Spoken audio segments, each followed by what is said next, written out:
serta penggunaannya. Jadi ini luas. Ya, ya terbukti farmakonosi ya.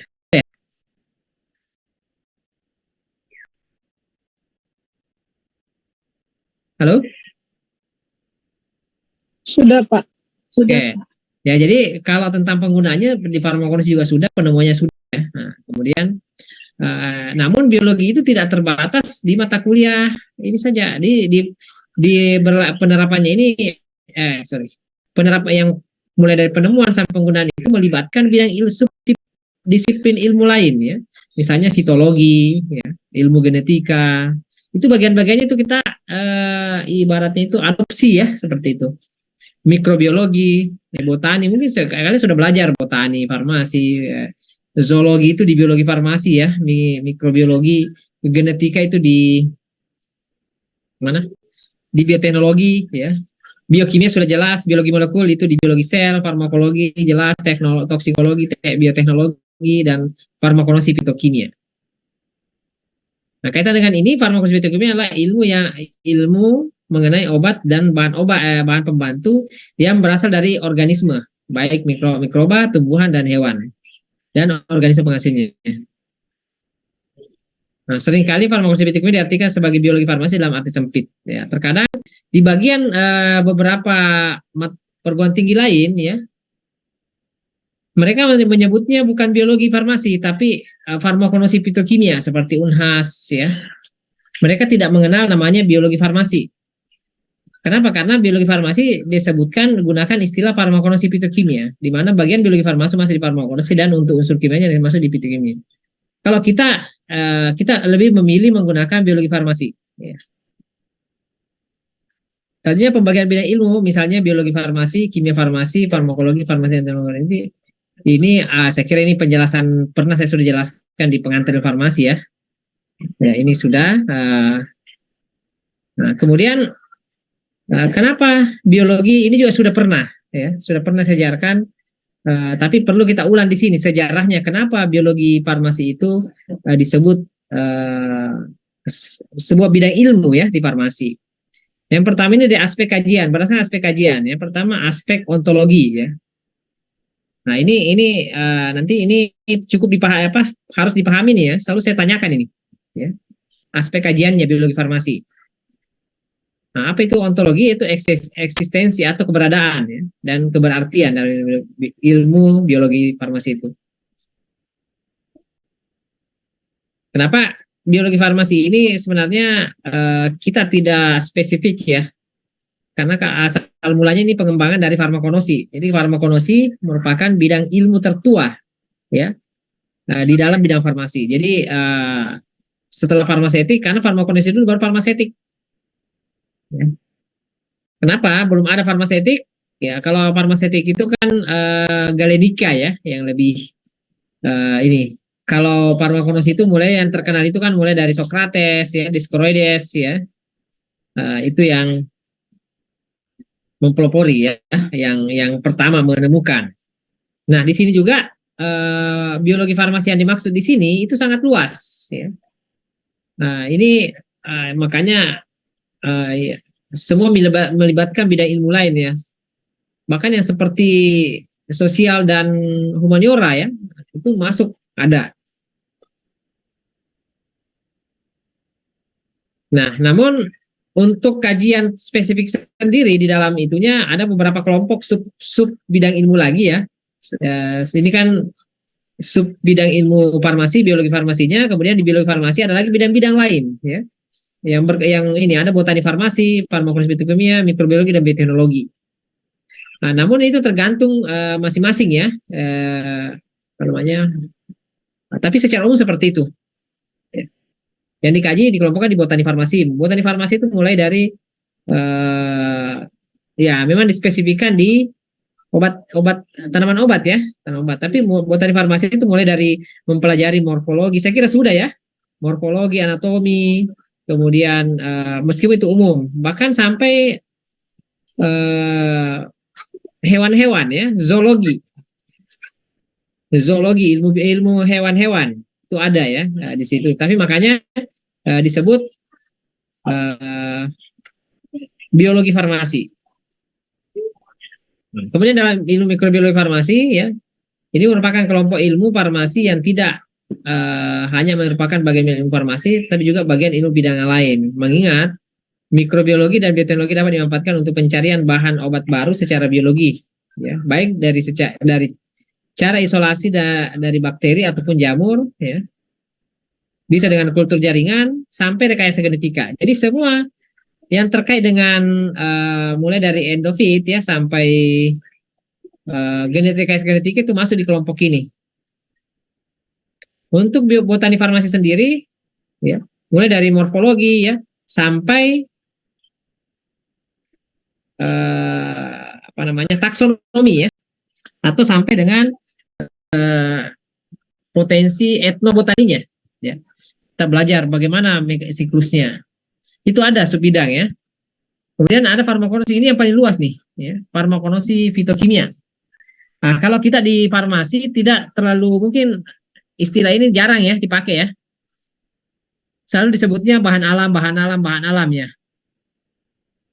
Bahan alam itu lebih luas definisinya dibandingkan fitokimia. Kenapa? Fitokimia itu dari kata fito dan kimia. Jadi fito itu adalah tumbuhan, kimia ya senyawa kimia, berarti kimia tumbuhan. Kalau bahan alam semua yang ada di alam diteliti, jadi lebih luas. Jadi farmasi di sini, nah saya di sini saya tidak menerjemahkan sendiri versi Unmul ya, farmasi Unmul tentang biologi farmasi, tapi saya akan membandingkan ini versi umum ya. Tapi ada kalau kita itu menyebutnya bahan alam, jadi farmakologi natural product gitu ya. Nah, tidak menggunakan istilah fitokimia. Itu sama saja sebenarnya. Cuma lebih dulu dikenal dengan farmakologi fitokimia. Ini mengkaji ya.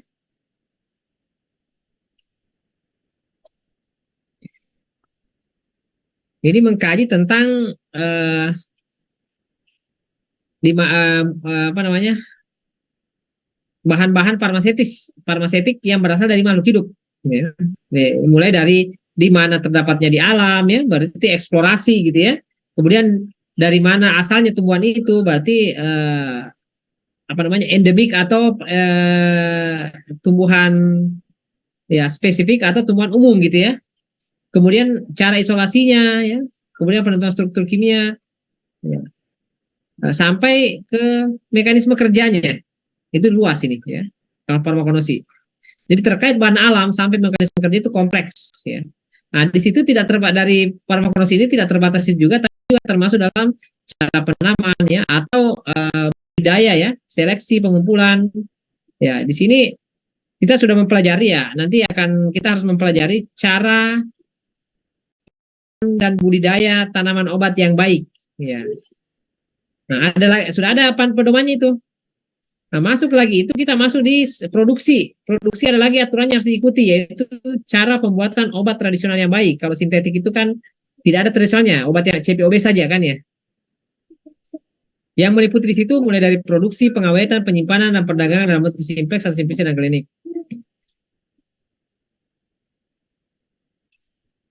Nah, tidak hanya itu ya, nah, di situ bahkan sampai standarisasi. Apa di situ supaya bisa memastikan bahan alam produk-produk bahan alam itu bisa digunakan oleh masyarakat secara aman, berkhasiat dan bermutu. Ya.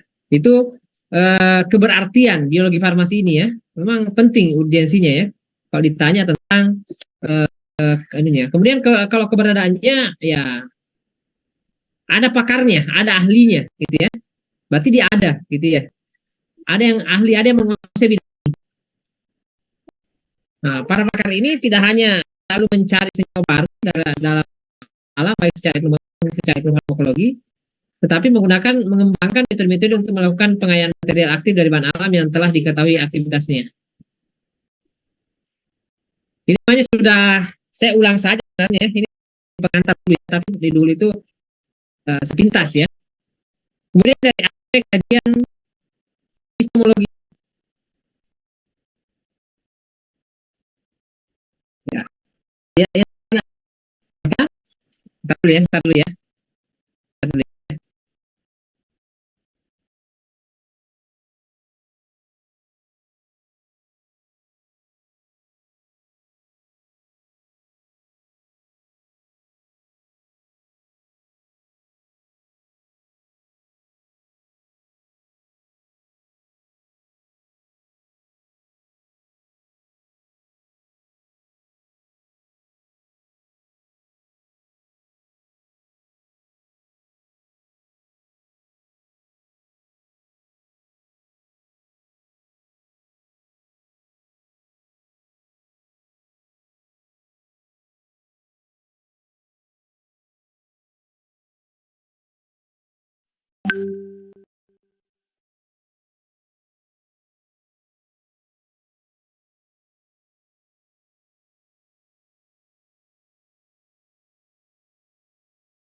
Oke, kita lanjut ya.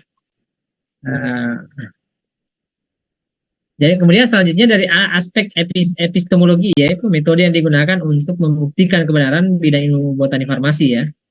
Nah ini kita ada, saya kira juga paling terkenal kita di farmasi adalah metode logiko hipotetiko verifikatif ya. Jadi kita ada secara berpikir ya, secara logika, kemudian hasil logika itu kita buat hipotesis, kemudian kita buktikan di lapangan, di lab. Makanya farmasi itu identik dengan lab ya. Lab itu pembuktian.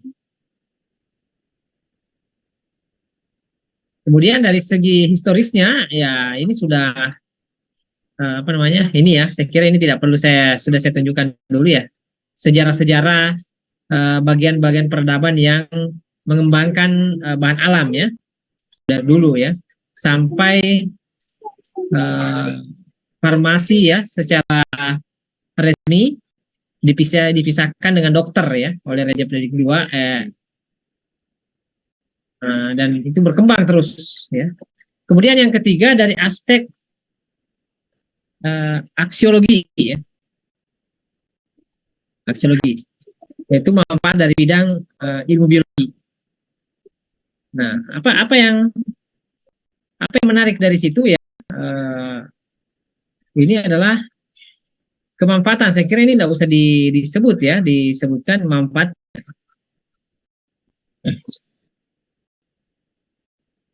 Nah, sekarang dari ketiga aspek ini itu membuktikan bahwa biologi farmasi itu layak disebut sebuah ilmu. Disiplin ilmu ya. Sebuah disiplin ilmu. Sebenarnya ilmu tersendiri pun sudah bisa sebenarnya. Ya, fokus di bahan alam untuk menemukan apa namanya? Menemukan atau mengembangkan ya obat-obat baru yang bersumber dari alam. Ya. Apa yang menarik dari sisi ini ketika sebuah ilmu ya sebenarnya ada, kita lanjut dulu ya. Nah ini sebenarnya tapi ini yang dikembangkan ya, yang tren ya, yang sedang kalau kita sudah bercerita tentang sejarah apa namanya itu tadi sejarah ya sepintas itu saya ini. Nah kita yang menyebabkan berkembang ya ini sekarang sudah metode-metode ya untuk pengujian ya. Kalau kita kembali ke apa tadi itu logiko apa hipotetiko verifikatif ya itu sudah banyak berkembang ya. Insya Allah ini kita akan dalami lebih lanjut ya nanti, tapi tidak secara apa namanya, tidak secara mendalam ya, tapi ya namanya Kapitas Selekta hanya meringkas-ringkas. Nah, jadi ini mungkin yang dari kelompok ini ya, dari kelompok metode ini ya yang dikembangkan mungkin sudah ada yang kenal ya, ada yang mungkin yang paling yang kita jalan di lab itu adalah microwave extraction menggunakan microwave ya. Nah itu sudah bisa, mungkin sudah ada yang pernah lihat ya. Itu kemudian ada yang lain ya. Jadi high throughput screening ya, screening melalui teknologi tinggi ya. Itu bisa dalam sehari itu bisa menghasilkan atau bisa menguji 1.000 atau sampai ribuan senyawa dalam sehari. Kalau kita kan di lab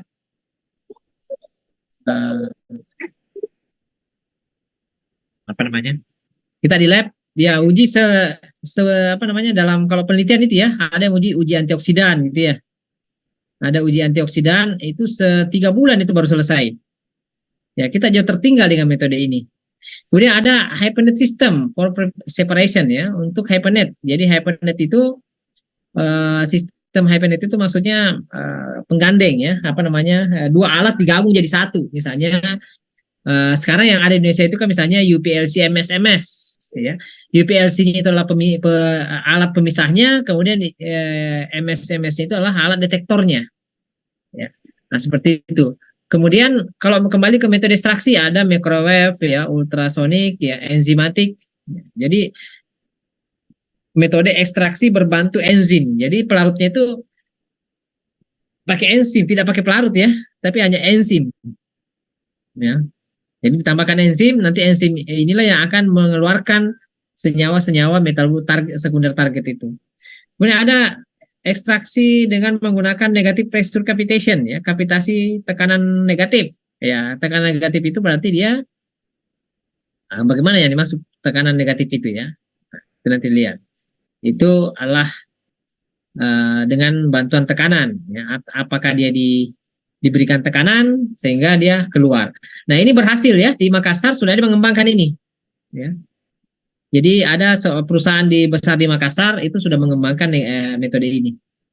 Nah, kalau kita ya sejauh ini yang saya kembali lagi ke ini ya, itu masih metode itu ini masih bidang farmakologi fitokimia ya. Ya. Kalau yang kurang berkembang itu kan botani ya, botani begitu-begitu saja. Kalau bukan morfologi, anatomi, ya fisiologi, apalagi situ ya, itu saja. Tapi yang berkembang itulah metode ekstraksinya. Jadi negatif kembali ke ini ya. Nah, kemudian yang ada juga yang dikembangkan free solvent, ekstraksi tanpa pelarut. Nah, ini telah berhasil dikembangkan di Thailand ya. Di Thailand itu mereka mengekstraksi buah-buah segar. Misalnya likopen dari tomat segar gitu ya. Berarti tidak perlu tanpa pelarut ya. Nah, tentu aman. Makanya Thailand itu lebih berkembang sediaan kosmetik yang sari-sari dari buah-buahan ya. Kalau kita masih belum, karena identik itu kalau ekstraksi harus dikeringkan dulu. Ya. Nah itu, jadi udah yang menarik juga itu ada counter current ya, kromatografi. Nah, counter current ini kalau kita dengar istilah kromatografi ya, itu pernah dijelaskan tentang kromatografi misalnya selalu like dissolve like ya. Suka sama suka di mana fase gerak terhadap fase diam ya. Ya, fase diamnya itu adalah selalu padat ya. Biasanya bisa berbentuk silika gitu ya. Bentuk ini. Nah, kalau counter current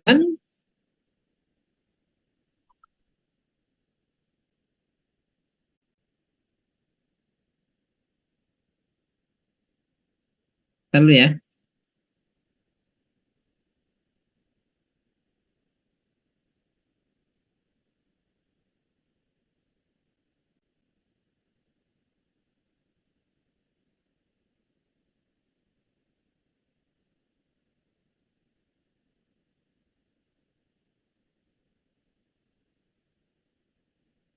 Nah, jadi kalau counter current itu jadi lebih murah dibandingkan dengan kromatografi yang ada ya, yang konvensional yang ada yang kita pakai plat atau pakai kolom gitu ya. Karena fase diam itu cair.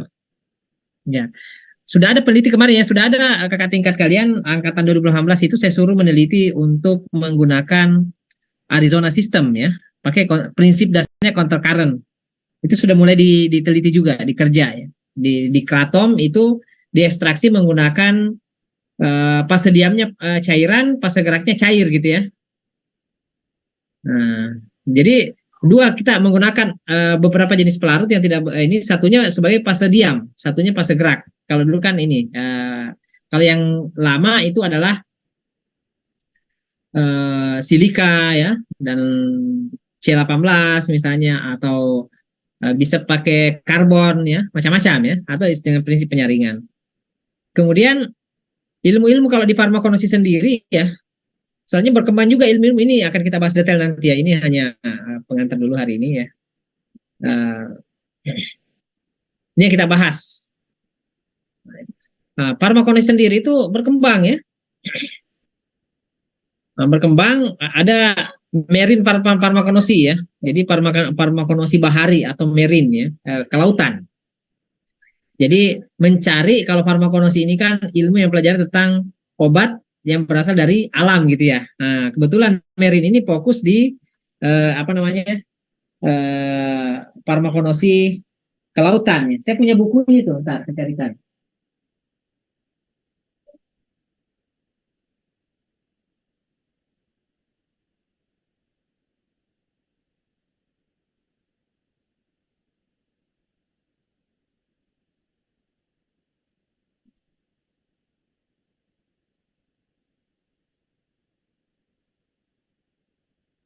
Oh, marine. Farmakonosi marine, farmakonosi. Ya, ini terlihat nggak? Aduh, nggak terlihat ya, ada backgroundnya. Nah, nah.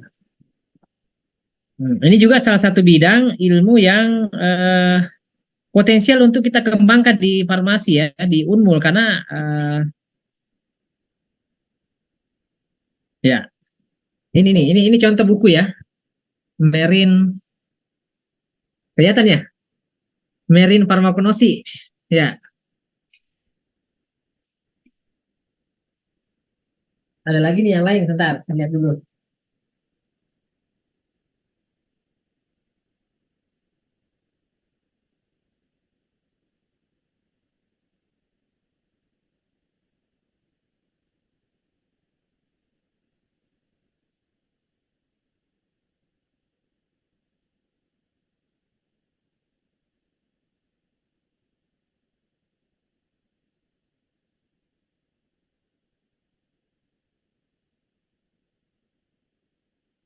Apa ya?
Saya cari buku nggak ketemu ya, belakang.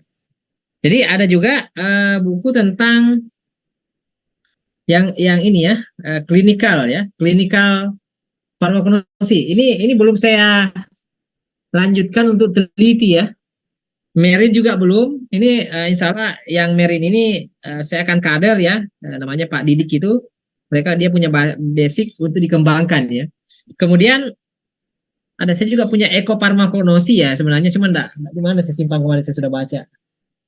Ada juga buku tentang klinikal ya, klinikal farmakonosi. Nah, yang sekarang saya kembangkan itu adalah di reverse farmakonosi ya, reverse. Itulah yang sedang ini ada ya. Kemudian kita belajar tentang etnomedicine ya. Saya kira etnomedicine ini berkolaborasi dengan apa lagi namanya, ilmu-ilmu ini apa namanya, antropologi ya. Banyak, karena yang mengembangkan menggunakan istilah etno itu adalah orang-orang antropologi. Nah, kita memerlukan dasarnya ya. Kemudian ada lagi selanjutnya tentang kajian tentang analisis ya, metabolic profiling ya. Nah, metabolic profiling ini sama dengan ATR, FTR dan chemiometry. Ini di bidang farmakonosi ya. Kemudian ada di bidang bioteknologi ya, mikrobiologi dan metanologi. Yang lagi berkembang sekarang ini insya Allah ini yang lagi tren ini adalah biosimilar produk ya. Jadi insya Allah saya pertemuan terakhir akan memberikan menyampaikan lebih banyak tentang ini yang tren. Ya. Nah itu apa namanya produk-produk biosimilar. Ya. Kalau fungi endofit itu sudah dilakukan ya. Ini bidangnya Pak Arifudin ya, yang banyak mengkaji tentang fungi endofit. Kemudian ini kultur sel, ada bidangnya nanti Pak Wahyu lagi S3 ya. Nah itu insya Allah kita sudah uh, mudah-mudahan sudah kembali semua, itu sudah lengkap di biologi farmasi ya. Nah tapi yang lain ini belum. Kalau ini metode ya, kalau yang ini cenderung ke metode, tidak ada yang penguasaan khusus, tapi semua bisa dipelajari. Kalau ini, ya itu pengantar hari ini ya. Mungkin tidak panjang lebar saya. Uh, Jika ada yang bertanya silakan. Ada? Silakan kalau ada.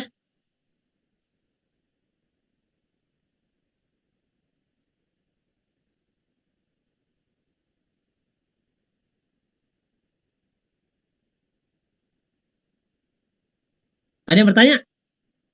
Nggak ada? Tentang ini? Tentang Kapita Selecta di biologi farmasi. Ini kalian sudah belajar ya, sudah banyak ini harusnya banyak pertanyaan dari materi-materi kemarin yang ya, apa yang terlewat gitu. Saya nggak tahu, mudah-mudahan masuk ada yang masuk di otak ya tentang biologi farmasi. Silakan ada yang bertanya.